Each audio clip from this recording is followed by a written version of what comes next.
أهلا بحضراتكم في حلقة جديدة من برنامج أبديت.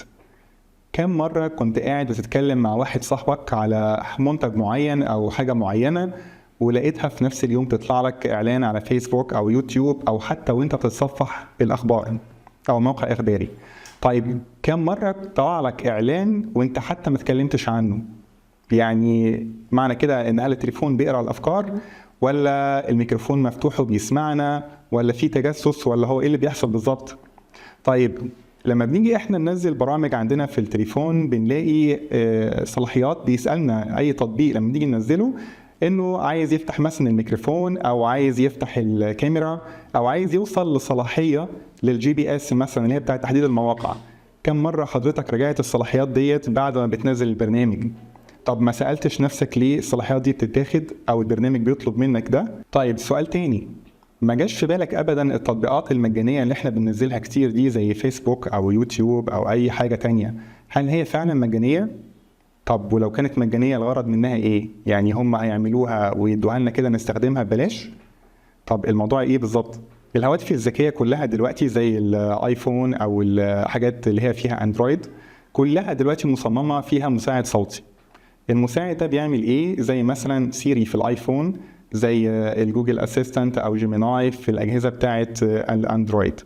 المساعد الصوتي ده كل وظيفته ان هو بيبقى دايما باستمرار بيسمع، مجرد ما انت بتنده عليه يعني مثلا تقول هاي سيري يبدا سيري ترد وتبدا حضرتك تقول لها على حاجات معينه او طلبات معينه فتبدا تتجاوب معاك وتقول لك على اي حاجه انت عايزها. طيب هو ايه اللي بيحصل؟ يعني احنا مجرد ما نطقنا او قلنا هاي سيري هي بدأت ترد ولا هو المايك مفتوح باستمرار؟ يعني هل بمعنى تاني المايك بيبدأ يسجل لحضرتك او بيبدأ يستجيب ويفتح لما بس بتقول هاي سيري او مثلا تنده على جيميناي او جوجل اسيستنت، ولا طول الوقت الميكروفون مفتوح؟ طب لو كان طول الوقت الميكروفون مفتوح ايه اللي يضمن ان هو ممكن يسجل لحضرتك وانت مش واخد بالك؟ طيب أسئلة كتيرة قوي مهمة قوي في الحلقة دي، تابعونا بعد الفاصل إن شاء الله.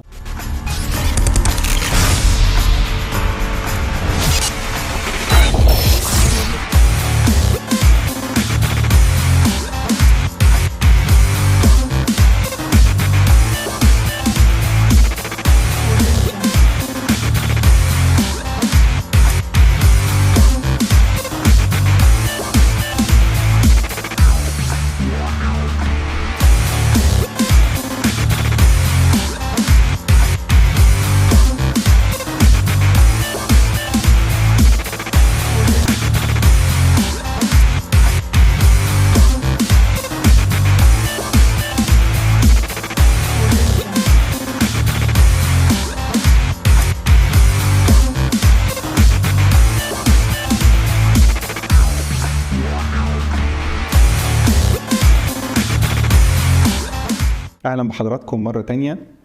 قبل الفاصل اتكلمنا على موضوع مهم جدا اللي هو الإعلانات اللي بتطلع لنا في أي موقع احنا بنتصفحه سواء موقع إخباري أو يوتيوب أو فيسبوك، وبيبقى في نفس اليوم. يمكن في ناس منكم بتقول إنه بيبقوا صدفة إنه في نفس اليوم بنبقى بنتكلم على نفس الموضوع أو نفس المنتج. يعني مثلا حضرتك مهتم بعربية معينة فاتكلمت على العربية دي مع واحد صاحبك فتلاقي إن في نفس اليوم طلع لك نفس الإعلان. ايه اللي بيحصل؟ طيب خلونا نفهم الموضوع واحدة واحدة، وليه الاعلانات بتطلع مش بس في ابليكيشن واحد. يعني احنا بنلاحظ ان الاعلانات دي بتطلع ممكن تطلع في فيسبوك او يوتيوب على انستجرام على اي موقع حتى عادي احنا بنتصفحه. طب هو ايه اللي رابط كل المواقع دي ببعض او كل الحاجات دي ببعض؟ مفكرناش في الحتة دي؟ هقول لكم. اللي رابط كل ده ببعض ان احنا لما بنيجي نشتري اصلا تليفون في الاول جديد بيبدأ التليفون ده قبل اي حاجة خالص لازم يطلب مننا ان احنا نسجل الايميل بتاعنا على التليفون، سواء كان التليفون ده اندرويد او مع جهاز اي او اس. طيب ايه اللي بيحصل لما بنسجل الايميل؟ يعتبر الايميل دوت هو البوابة بتاعت حضرتك او هو العنوان بتاعك. بعد ما بنسجل الايميل ده بيبدأ التليفون يسمح لنا ان احنا نبدأ ننزل البرامج بتاعتنا واحدة واحدة، يوتيوب بقى، فيسبوك او اي اكاونت.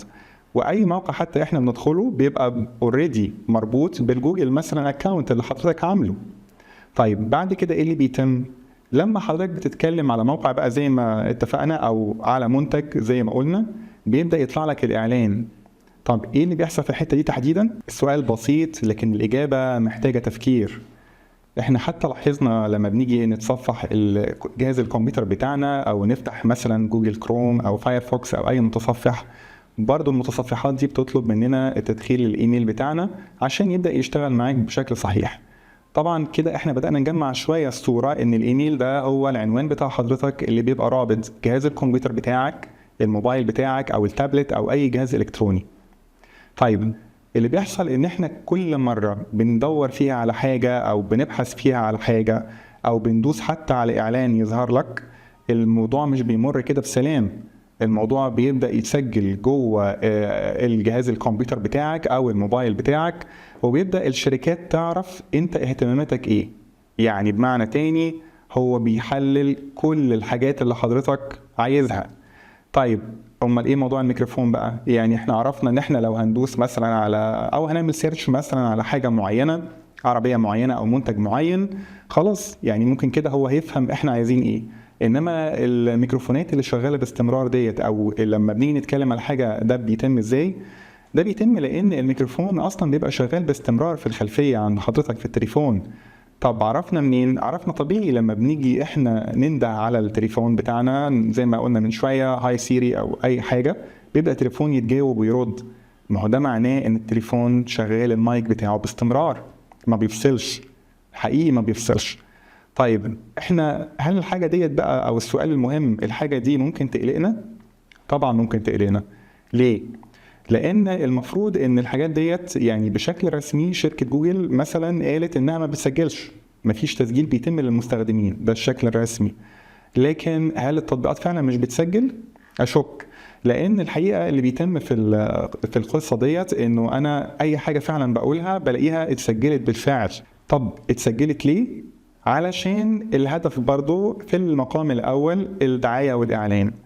يعني بمعنى تاني ان حضرتك بيتعمل لك برامج زي فيسبوك او يوتيوب او ايا كان البرنامج، وبيسمح لك المصنع بتاعها او المنتج بتاعها انك تستخدمها مجانا، بس هي مش مجانا، عشان خاطر يجمع من وراك بيانات ويبدأ يبيعها لشركات الدعاية والاعلان. فيبدأ مثلا شركة عندها منتج معين تروح مثلا لموقع معين تقول لهم انا عايزة كل الداتا بتاعت الناس المهتمين بالمنتج الفلاني، فتبدأ حضرتك كده بدون ما تشعر، مجرد ما عملت بحث على حاجة معينة يبدأ الشركة تدي لك كل الإعلانات اللي عندها المناسبة للحاجة اللي انت قلتها. الموضوع مش بيقف عند كده وبس، ده كمان دخل فيه الذكاء الصناعي. فبدأ مثلا حضرتك كتبت ان انا بدور على عربية معينة، او مجرد بس ان انت بتفتح تشوف ريفيو حتى على اليوتيوب على عربية معينة، فيبدأ يطلع لك إعلانات على العربية دي وعلى كل العربيات اللي برضو شبهها أو في نفس إمكانياتها أو في نفس الفئة السعرية بتاعتها.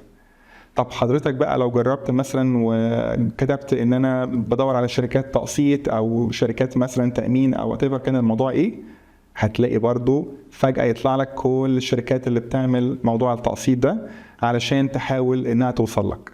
يعني الموضوع بصفة عامة قايم على الإعلانات. يعني بمعنى تاني حضرتك انت المنتج يعني، او انت السلعة اللي بتتباع. وعشان كده هنرجع بقى فلاش باك شوية الحاجة اللي احنا قلناها، ان اي تطبيق لما بنيجي ننزله بيبدأ التطبيق ده بيسألني يقول لي انه مثلا انا محتاج صلاحية الميكروفون، او انا محتاج انك تخلي لي الصلاحية بتاعة الكاميرا شغالة. طيب ليه؟ عشان يفضل باستمرار هو بيسمعك. هو مش بس عايز يسمعك، هو بيجمع عنك كل التفاصيل اللي ما تتخيلهاش. يعني كل بوست انت وقفت عليه، كل حاجة انت دوست عليها، كل اي حاجة عملتها هي بتتجمع عنده في داتابيز عملاقة عشان يبدأ يشتغل بعد كده عليها. بيبدأ يعرف كمان حاجات اكتر مما تتخيل، زي مواعيد نومك، اهتماماتك، الاكلة اللي بتحبها، اي حاجة انت بتعملها من غير حتى ما تحس على التليفون، كل ده بيتسجل عنده. والموضوع عمال كمان يتطور. يعني اكيد فاكرين شات جي بي تي لما اتكلمنا عليه، اللي هو الصاحب الودود، صاحب صاحبه اللي عمره ما بيمل ولا بيزهق، اللي بتقعد تتكلمه طول اليوم عن مشاكلك في الشغل ومشاكلك في البيت وعن اي معلومة انت بتسألها. يبدأ كل ده ما بيعدي كده على مر الكرام، لكن كل ده بيتسجل عنده برضه باستمرار. طيب شات جي بي تي او اي برنامج تاني حضرتك بتتكلم عليه او بتتصفحه، كل ده زي ما اتفقنا مربوط بالايميل بتاعك اللي هي الهوية الرقمية بتاعتك اللي اتفقنا عليها. كل ده يبدأ يتخزن في سيرفرات عملاقة، يبدأ يحلل فيها، يخش بقى الذكاء الصناعي اللي اتكلمنا عليه ويبدأ يحلل شخصيتك حتى، وبالتالي حتى ممكن يقدر يعرف او يتنبأ انت محتاج ايه. يعني مثلا حضرتك بتدور على منتج معين وبعد كده دخلت على موقع معين للشراء اونلاين، وكلنا طبعا دلوقتي او معظمنا بيشتري اونلاين، فهو خلاص عارف انك وصلت للمنتج ده. بعد كده بدأت مثلا تخش على مواقع تانية تكتب ريفيوهات ان مثلا المنتج مش عاجبك، فهتلاقيه اوتوماتيك بيرشح لك منتجات تانية مثلا جودة اعلى او حاجة افضل. كل ده بيتم من غير ما ناخد بالنا، كل ده بيتم الحقيقة. وبعد كده نقول ايه ده، هو التليفون عرف منين ان احنا مهتمين بالحاجة الفلانية؟ والاخطر من كده انه فعلا في ناس كتير بدأت يطلع لها اعلانات هي حتى ما اتكلمتش عليها، وده علشان خاطر زي ما قلنا انه بدأ التليفون او بدأت بقى السيرفرات العملاقة اللي اتكلمنا عليها دي بعد ما بتسجل بيانات حضرتك بيبدأ يتم عليها عمليات معالجة، ويبدأ يحلل شخصيتك ويفهم بالظبط انت عايز ايه او يتنبأ بالحاجة اللي انت عايزها بعد كده. طيب خليني ابسط لحضراتكم الحاجات اللي احنا قلناها ديت علشان ما نتوهش من بعض. بمثال صغير قوي هنقدر نفهم منه الموضوع بيتم ازاي. مثلا نفترض ان في واحد قرر ان هو يشتري عربية، فاول حاجة بيعملها انه بيبدأ يدخل على يوتيوب يشوف ريفيو عن العربية، يشوف الناس قالت ايه عن العربية ديت، يبدأ يعمل بحث يشوف قطع الغيار بتاعتها متوفرة ولا لا، مراكز الخدمة بتاعتها فين، يبدأ يخش على منتديات يسأل عليها. كل ده بيتم حضرتك بتعمله، وبيبدأ يجي بيانات تتجمع ورا اللي انت بتعمله ده كله. بعد كده هتبدأ اوتوماتيك على طول يظهر لك الاعلانات عنها، ومجرد ما انت دخلت مثلا كتبت حتى في كومنت بسيط لاي معرض عربيات او اي شركة عربيات ان انت مثلا بتسأله هل في تقسيط للعربية، فخلاص اوتوماتيك هو عرف ان انت عايز العربية الفلانية وبالتقسيط، فيبدأ يطلع لك العروض كلها على الحاجات ديت. وتبدأ بقى تشوف الإعلانات ديت على كل حاجة، على فيسبوك، على يوتيوب، على انستجرام، على أي حاجة أنت بتصفحها حتى لو كانت موقع إخباري. يعني الموضوع بقى في كل حتة خلاص. بس مش كده وبس، أنت كمان هتلاقي الحاجات القريبة ليها، هتلاقي المنتجات كلها أو العربيات القريبة ليها زي ما قلنا من حيث السعر ومن حيث الجودة ومن حيث يمكن حتى بلد الصنع وحتى الفئة السعرية بتاعتها. طيب لحد هنا أنا شايف كده ممكن حد يقول طب وإيه المانع أو إيه المشكلة في كده؟ طب ما أنا بعمل بحث على حاجة ويبدأ الذكاء الصناعي أو تبدأ البرامج دي تسهل لي عمليات البحث وتبدأ تجيب لي لحد عندي الحاجة اللي أنا عايزها، أو تبدأ تسهل عليا المواضيع. يعني ده وأنا قاعد في البيت بدل ما أنزل وألف على معارض مثلا وأدور على منتج معين أو أسأل حد معين على الحاجة اللي أنا بدور عليها، ده هو كده الجهاز بيفهمني وبيبدأ يحلل طلباتي ويطلعها لي ويسهل لي الدنيا. طب ما دي حاجة كويسة. هي حاجة كويسة بس لو كانت هتستخدم بس في مجرد الإعلانات أو الدعاية. لكن نفس التكنولوجيا اللي بنستخدمها في الدعاية والإعلان هي نفس التكنولوجيا اللي ممكن تكون خطر عليك وتخش تاخد كل الداتا بتاعتك وتبدأ تستخدمها بطريقة مش مرغوب فيها. المشكلة الخطيرة ان احنا اي تطبيق بننزله بنبدأ ندوس على اوكي او موافق او نديله كل الصلاحيات من غير ما نحس، ودي مشكلة كبيرة قوي احنا ما بناخدش بالنا منها. يعني المفروض لما بنيجي ننزل تطبيق ناخد بالنا كويس قوي ايه اللي انا وافقت عليه. يعني على سبيل المثال انا بنزل لعبة معينة، ايه الداعي انها تكون واخدة صلاحية للوصول للميكروفون والكاميرا مثلا طالما انها اصلا ما بتستخدمش كده؟ يعني في طبعا في بعض الالعاب بالحقيقه بتحاول او بتبقى فيها صلاحيه المايك لازم تكون مفتوحه، زي مثلا بابجي عشان خاطر بتكلم مع زمايلي في اللعبه او كده. لكن في العاب تانية كتير مش مستحقيه ان انا افتح لها صلاحيه المايك او صلاحيه الكاميرا. يبقى ناخد بالنا اول حاجه لما نيجي ننزل اي تطبيق ان احنا نشوف هو طالب صلاحيات ايه. لو حسينا ان الصلاحيات اللي هو طالبها ديت مبالغ فيها او مش طبيعية او مش مناسبة للتطبيق او اللعبة، على طول نشيل التطبيق ده باستمرار. يعني دايما نحافظ على البرامج اللي موجودة عندنا والالعاب اللي موجودة عندنا انها تكون فعلا مش واخدة صلاحيات اكتر من اللازم. طيب ازاي نعرف الصلاحيات اللي بالفعل بقى نزلت على تليفوننا؟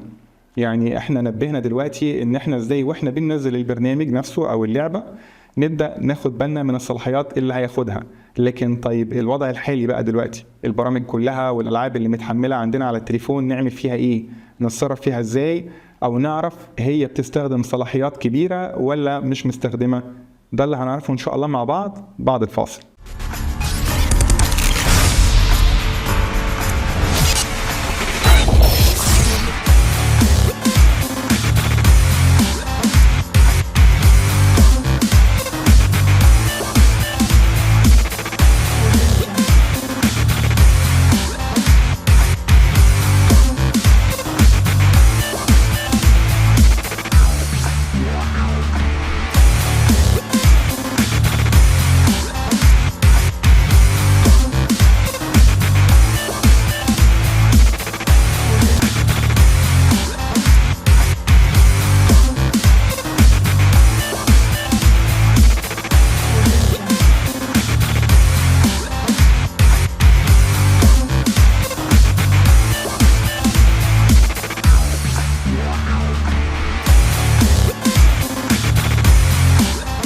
اتكلمنا قبل الفاصل على حاجات مهمة كتير قوي، ودلوقتي هنعرف ازاي نقدر نراجع الصلاحيات بتاعة التطبيقات اللي عندنا على التليفون علشان نطمن ان مفيش اي تطبيق واخد صلاحية وهو مش محتاج ليها. طيب هنعمل ايه؟ اول حاجة ناخد بالنا بس انه لما نفتح التطبيقات دي نبص على حاجتين مهمين جدا، او يمكن 3 حاجات. الحاجة الاولى صلاحية الميكروفون او المايك، الحاجة التانية صلاحية الكاميرا، الحاجة الثالثة صلاحية تحديد المواقع أو الGPS. لأن للأسف في بعض البرامج أو برامج يمكن كتير بتستخدم موضوع تحديد المواقع أو الGPS. طب ده لما بيكون فعال إيه اللي بيحصل؟ بيحصل بكل بساطة إن التطبيق بيعرف حضرتك فين، رايح فين وجاي منين، يعني بيعرف خط سيرك. طيب عشان نبدأ نراجع الصلاحيات دي نعمل إيه؟ لو التليفون معمول بالعربي هنبدأ نفتح إعدادات وبعدين تطبيقات، لو بالانجليزي هيبقى settings وبعدين apps. بعد ما نفتح كده هنلاقي كل التطبيقات والالعاب بتاعتنا موجودة. هنبدأ نفتح برنامج منهم او لعبة منهم، ونبدأ نخش على حاجة اسمها permissions او الصلاحيات. طب البرميشنز دي هنلاقي فيها ايه؟ نبدأ نشوف بقى، يعني مثلا انا عندي اللعبة الفلانية انا مش بتكلم مع حد فيها، يبقى بالتالي الغي الصلاحية بتاعت الميكروفون منها. او برضو الكاميرا، يعني ادعي انه اللعبه دي بتستخدم كاميرا ما بتستخدمش، يبقى الغي برضو صلاحيه الكاميرا. وصلاحيه الGPS المفروض ان احنا بنلغيها لمعظم التطبيقات او تقريبا كلها. كده انا ما بستخدمش الGPS ده الا لبعض البرامج البسيطه اللي هي مثلا زي برامج بتاعه مواقيت الصلاه، احيانا بتحتاج الGPS عشان خاطر بس تعرف موقع حضرتك الجغرافي فين، وبالتالي تبدا تظبط مواعيد الصلاه عليه. حتى البرامج دي بعد ما بنظبط الموضوع ده او بنظبط الموقع بتاعنا علشان نشوف مواقيت الصلاة عليه، برضو المفروض ان بعد كده نبدأ نقفل الصلاحية دي من البرنامج. لان يعني مثلا احنا لو موجودين في محافظة معينة، لما نبقى نتنقل لمحافظة تانية ساعتها ابقى افتح البرنامج ده وابدأ اعمل بحث او ابدأ اشغل الصلاحية دي من جديد علشان يبدأ البرنامج يعرف ان انا في محافظة تانية ويطلع لي مثلا التوقيتات الجديدة، وبعد كده برضو ارجع اقفلها تاني. يعني معنى كده ان احنا نبقى باستمرار شايفين الصلاحيات بتاعتنا او بتاعت كل البرامج ماشية ازاي. صلاحية ميكروفون، كاميرا، GPS، زي ما قلنا تاني انا باكد هم دول اهم حاجات، لان الميكروفون والكاميرا هيشوف حضرتك ويسمعك، والGPS هيعرف تحركاتك. اي صلاحية تانية مش مشكلة، لكن ال3 صلاحيات دول بالذات هم اللي لازم نبص عليهم في كل التطبيقات بتاعتنا. طيب ايه تاني؟ باستمرار حافظ على التحديث بتاع التليفون بتاعك. يعني زي ما اتكلمنا في حلقات سابقة انه التحديثات بتاعة التليفون اللي بتتم دي بتبقى مفيدة جدا. اولا انها بتحاول تقلل وصول الهاكر ليك، زي ما اتكلمنا في الحلقة الخاصة بموضوع الهاكينج، وفي نفس الوقت برضو بتحاول تمنع الفيروسات، وكمان برضو بتحاول تمنع البرامج اللي هي ممكن تكون عايزة توصل لبيانات بتاعتك بطريقة مش شرعية. فبرضو حافظ على التحديثات بتاعة التليفون بتاعك باستمرار.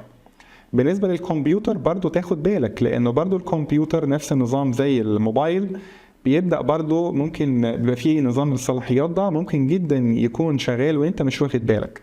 يعني مثلا نخش جوه الجوجل كروم او الفايرفوكس او اي متصفح كان عندك مثلا زي مايكروسوفت ايدج او ايا كان، لازم برضو اراجع موضوع الصلاحيات ده من جواه، واتاكد انه مش واخد صلاحيات اكتر من اللي هو المفروض يكون واخدها. بصفة عامة إن زي ما اتفقنا بكرر تاني نبعد عن صلاحيات الميكروفون والكاميرا وتحديد المواقع أو الجي بي اس للحاجات اللي احنا مش محتاجينها عشان نفضل دايما باستمرار في أمان. لأن الحقيقة زي ما قلنا إنه مش دايما بيبقى الهدف إعلانات. يعني طبعا صحيح المواقع الكبيرة أو الحاجات الكبيرة بتبقى هدفها الأساسي هو الإعلانات. مثلا شركة زي جوجل أو غيره بتبقى هدفها إنها تجمع بيانات عن حضرتك علشان تطلع لك المنتج المناسب، لأن في شركات إعلانات تانية متعاقدة معاها. فده ماشي، ده غرض كويس ممكن ينفعنا. إنما تطبيقات تانية بقى إحنا مش عارفينها، دي حاجة مش كويسة. وباستمرار بيحصل انه مثلا تلاقي برنامج نازل على البلاي ستور او مثلا على برنامج مثلا تاني للنظام الاي او اس، وبتلاقي انه بعد فتره يبدا يودي لك تحذير او يقول لك البرنامج ده مثلا مش امان. هو ممكن جدا الموبايل يقول لك الكلام ده. لو قال لك حاجه زي كده فورا تحذفه. وكل فتره برضو بينزل تحديثات كده انه برضو البرامج دي مش امنه تشيلها على طول. بس انت خليك مطمن، وطالما ان انت باستمرار بتخش تشوف الصلاحيات اللي احنا اتكلمنا عليها من شوية، اللي هي اقدر ازاي اشوف الصلاحيات بتاعت كل برنامج، يبقى بالتالي انت تكون مطمن. يعني هو دايما مش كل المستخدمين بتعمل اللي انا قلته ده. يعني اعتقد انه ناس كتير قوي مننا ما يعرفوش حتة الصلاحيات ديت، وما كانوش بيخشوا، او يمكن كتير مننا عمره ما دخل وراجع الصلاحيات اللي واخدها البرامج والالعاب. ودي حاجة في منتهى الخطورة. لو احنا دخلنا باستمرار وراجعناها وشفناها ايه اللي متاخد او الصلاحيات اللي متاخده في كل برنامج او كل لعبه، بالتالي هيبقى الموضوع سهل قوي او مفيش مشكله ان شاء الله عندنا خالص. دلوقتي هنعرف مع بعض حاجة مهمة، اللي هو لو أنا بستخدم أي موقع عشان أتصفح مواقع يوتيوب أو مواقع إخبارية أو أي حاجة، لكن عن طريق الكمبيوتر. طب أنا عايز أطمن إن أنا برضو في أمان، وإن مفيش أي موقع بيستخدم الميكروفون أو الكاميرا. طب هراجع الصلاحيات دي منين؟ أو هتأكد إن مفيش أصلا مواقع حاولت توصل لي أو حاولت تسمع أنا بقول إيه أو تشوفني عن طريق الكاميرا؟ هعرف إزاي الكلام ده وأأمن نفسي إزاي؟ عن طريق الخطوات اللي جاية. نركز مع بعض. بفتح وليكن الفايرفوكس أو المتصفح اللي عندي. هلاقي في جزء اللي فوق اللي في اليمين اللي فيه 3 شرط ده. لما بضغط عليه بختار settings أو إعدادات، وبعدين هلاقي في الجنب في الشمال هنا privacy and security، هندوس عليها. هننزل تحت هنلاقي حاجة اسمها permissions. ايه بقى او صلاحيات طبعا بالعربي. هلاقي بعض الحاجات اللي مكتوبة تحت هنا يهمنا فيهم اول 3 اللي هم location او الموقع، الكاميرا، الميكروفون. طيب هنبدأ بالميكروفون ونخش ندوس على كلمة setting. لما ضغطنا هنا لاحظنا ان في موقعين مكتوبين هنا. طبعا الجزء الابيض ده نخلي بالنا، ده معناه انه بيقول لي خلي بالك ان في موقعين من اللي انت دخلتهم الفترة الاخيرة حاولوا يوصلوا للميكروفون بتاعك. طيب ابدأ اراجع انا بقى اشوف اول موقع ايه. لقيته شات جي بي تي. فماشي، ما هو ده طبيعي ان شات جي بي تي بيبقى محتاج انه الميكروفون يكون شغال علشان خاطر يبدأ يسمعني او يبدأ يشوف انا عايز ايه ويرد عليا. فدي حاجة ما تقلقش. الموقع مثلا التاني ده انا بستخدمه شخصيا لما باجي اكتب حاجة على الكمبيوتر، بدل ما اكتبها انا بمليها له.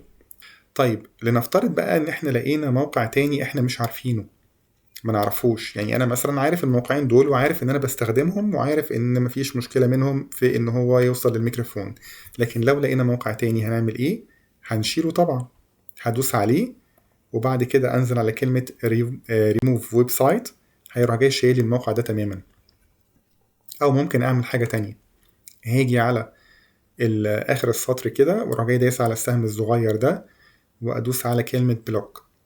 كده يبقى انا الموقع ده عملت له بلوك، يعني قفلت استخدام الميكروفون عليه تماما. لو حاول بعد كده في اي وقت ان هو يوصل للميكروفون، خلاص الميكروفون بالنسبة له مقفول. طيب ايه الاوبشنز التانية اللي موجودة عندي في المنيو دي؟ عندي حاجة اسمها always ask و allow و block. block احنا عرفناها. allow لو انا اخترت كده يبقى معناها ان انا بديله صلاحية انه يستخدم الميكروفون بتاعي باستمرار. خلي بالنا ان الصلاحية دي خطيرة جدا، ما ينفعش نبقى مشغلينها. احسن صلاحية او افضل حاجة ده للمواقع اللي احنا واثقين فيها اصلا وعارفين انها بتستخدم الميكروفون وبالنسبة لنا مفيش مشكلة. افضل حاجة ان انا اقول له always ask. ليه؟ عشان خاطر كل مرة افتح فيها الموقع ده هلاقيه بيبدأ يطلع لي رسالة يقول لي استخدم الميكروفون ولا لا، فممكن اقول له ماشي استخدمه او ما تستخدموش، انا مش عايز استخدم الميكروفون دلوقتي. طيب حاجة مهمة بقى قوي، في اوبشن تحت كده وهتلاقي مربع كده مكتوب أوله كلمة block new requests asking to access your microphone. لو أنا ضغطت عليه كده معناه إيه؟ كده أنا أمنت نفسي تماما إن أي موقع هاجي أدخل عليه في المستقبل يستخدم الميكروفون بتاعي.